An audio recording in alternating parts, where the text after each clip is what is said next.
గురూజీ 72 గంటల్లోనే ఫోన్లోని అద్భుతమైన జ్యోతిష్య పరిష్కారం చూపిస్తారు. నమ్మండి, నమ్మకపోండి, ఇది నిజం.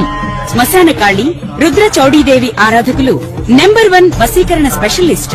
గురూజీ మనిషి పుట్టుక నుండి చనిపోయే వరకు వచ్చే అన్ని క్లిష్టమైన సమస్యలకు పరిష్కారం ఇక్కడ లభిస్తుంది. విద్య, ఉద్యోగం, వ్యవహారం, స్త్రీ ప్రేమ, పెళ్లి, సంతానం, స్త్రీ పురుష వశీకరణం, భూవశం, భార్యాభర్తల కలహాలు, కోర్టు సమస్యలు, విడాకుల సమస్యలు, చేతబడి, అప్పుల బాధ, ఇంకా మీకు ఎలాంటి సమస్యలు ఉన్నా 72 గంటల్లోనే శాశ్వత పరిష్కారం చేయబడింది. నమస్కారం, నేను మీ రవికిరణ్ శర్మ, వేలూరి.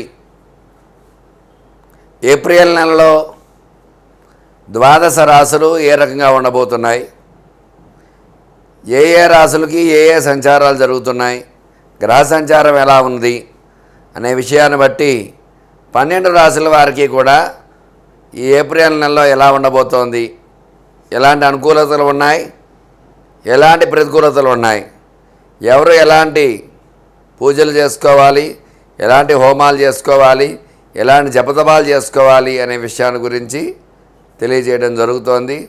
మరి ఏప్రిల్ నెలలో గ్రహ సంచారం చూసుకున్నట్లయితే రవి సంచారము ఏప్రిల్ నెలలో రవి సంచారము మేషరాశిలో జరుగుతుంది. మేషరాశిలో రవి సంచారం వల్ల మేషరాశ్యాధిపతి కుజుడు కాబట్టి రవి అనుకూలంగానే ఉంటాడు. అట్లాగే కుజుడు కూడా మేషరాశిలో సంచారం చేస్తున్నాడు. స్వక్షేత్రము కాబట్టి కుజుడికి మేషరాశి, కుజానుకూలతది ఉంటుంది. బుధుడు వ్యాపారకారకుడు బుధుడు కూడా ఈ యొక్క మేషరాశిలో సంచారం చేయడం జరుగుతుంది. మరి శుక్రగ్రహం కూడా ఈ మేషరాశిలో సంచారం చేయడం జరుగుతుంది. ఈ ఏప్రిల్ నెలలో 4 రాశులు, 4 గ్రహాలు మేషరాశిలో సంచారం చేయడం జరుగుతుంది. తద్వారా ఈ మేషరాశి వారికి అనుకూలతలు ఎలా ఉంటాయి, ప్రతికూలతలు ఎలా ఉంటాయి అనే విషయం కూడా మనం తెలియజేయచ్చు. అలాగే శని భగవానుడు మీనంలో సంచారం చేస్తున్నాడు. మరి రాహు మకరంలోకి సంచారం చేస్తున్నాడు. గురుడు కర్కాటకంలో సంచారం చేస్తున్నాడు మే వరకు కూడా. మరి ఈ రకంగా ఈ నవగ్రహ స్థితిగతులను బట్టే మానవుడి యొక్క జీవితం అనేది ఏర్పడుతుంది. ఈ నవగ్రహాలు పరిపాలించే పరిపాలనా విధానాన్ని బట్టే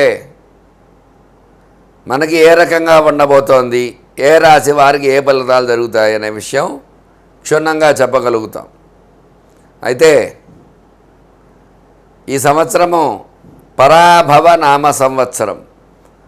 పరా అంటే సాధించడానికి వీలైనటువంటిది అని కూడా చెప్పబడుతుంది జరిగింది. అంటే దేన్నైనా సరే సాధించగల స్థితిని పొందగలిగే సంవత్సరము. భవ అంటే స్థితి, ఓర్పు, సహనము ఉంటే ఈ సంవత్సరం ఏదైనా సాధించవచ్చు అని అర్థం. అందువల్ల కష్టం వచ్చిందని అసహనం చెందకుండా, సంతోషం వచ్చిందని ఆనందపడకుండా, సౌమ్యంగా భగవత్ ఆరాధన ఎవరైతే చేసుకుంటూ ఉంటారో వాళ్ళందరికీ కూడా ఖచ్చితంగా దైవానుగ్రహం కలిగి ప్రతికూల ఫలితాలు ఉన్నప్పటికీ కూడా భగవత్ అనుగ్రహం ఉంటే ఖచ్చితంగా ఎలాంటి ఇబ్బందులు లేకుండా సౌమ్యంగా వెళ్ళడం అనేది జరుగుతుంది. అందువల్ల ఈ యొక్క రాసుల వారందరికీ కూడా ద్వాదశ రాసుల్లో సంచార స్థితిగతులను బట్టి ఏ రకంగా ఉండబోతోంది, ఎలాంటి పూజలు హోమాలు చేసుకోవాలి, ఎలాంటి అనుగ్రహం ఉంటుంది అనే విషయాన్ని మీకు వివరంగా తెలియజేయడం జరుగుతుంది.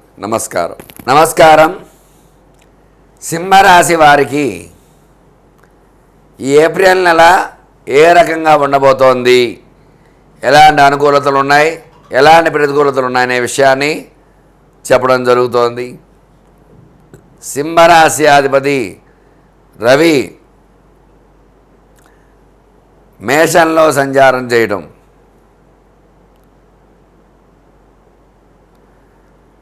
అలాగే సింహరాశికి ఈ ఏప్రిల్ నెలలో గ్రహ సంచారం అనుకూలంగా లేదు. అనుకూలంగా లేకపోవడం వల్ల ఇబ్బందులు వచ్చే అవకాశాలు ఉన్నాయి.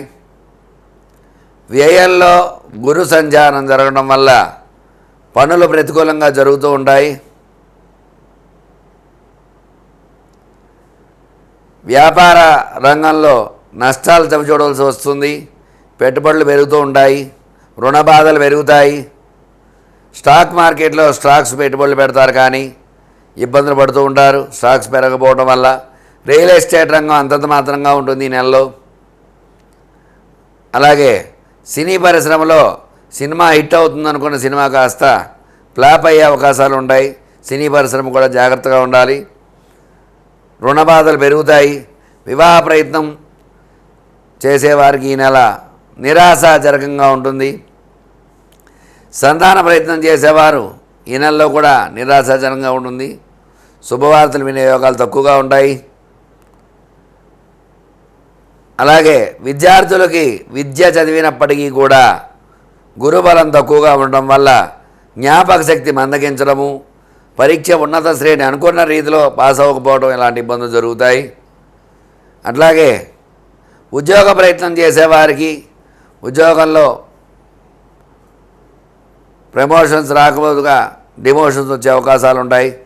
ఉద్యోగ ప్రయత్నం చేసేవారికి ఉద్యోగ ప్రయత్నాలు సఫలీకృతం కావు. వ్యవసాయం పంటలు సమయానికి వాన రావడం ఇబ్బందులు పడతాయి. చేతికి అంది రాకపోవడం ఇట్లాంటి ఇబ్బందులు చూడవలసి వస్తుంది. జాగ్రత్తగా చూసుకోవాలి వ్యవసాయదారులు వ్యవసాయం పంట గురించి. ఆరోగ్య భంగాలు ఉన్నాయి. ఆరోగ్య విషయంలో చాలా జాగ్రత్తలు చూసుకోవాలి.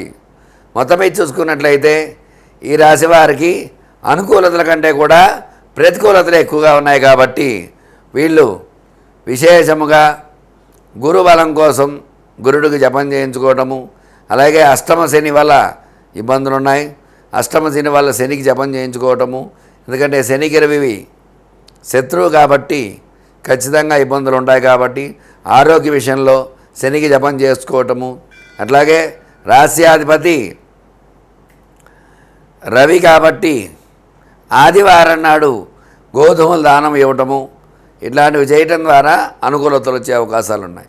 చూశారు కదండి సింహరాశి ఏ రకంగా ఉండబోతోంది ఈ నెలలో, ఎట్లాంటి అనుకూలతలు ఉన్నాయి, ఎలాంటి ప్రతికూలతలు ఉన్నాయి విషయాన్ని చెప్పడం జరిగింది. చెప్పిన రెమెడీ పాటించి భగవద్ అనుగ్రహాన్ని పొంది మీకు అనుకూలంగా చేసుకుంటారని కోరుకుంటూ మీ రవికిరణ్ శర్మ, వేలూరి జ్యోతిష్యరత్న అవార్డు గ్రహీత. నమస్కారం.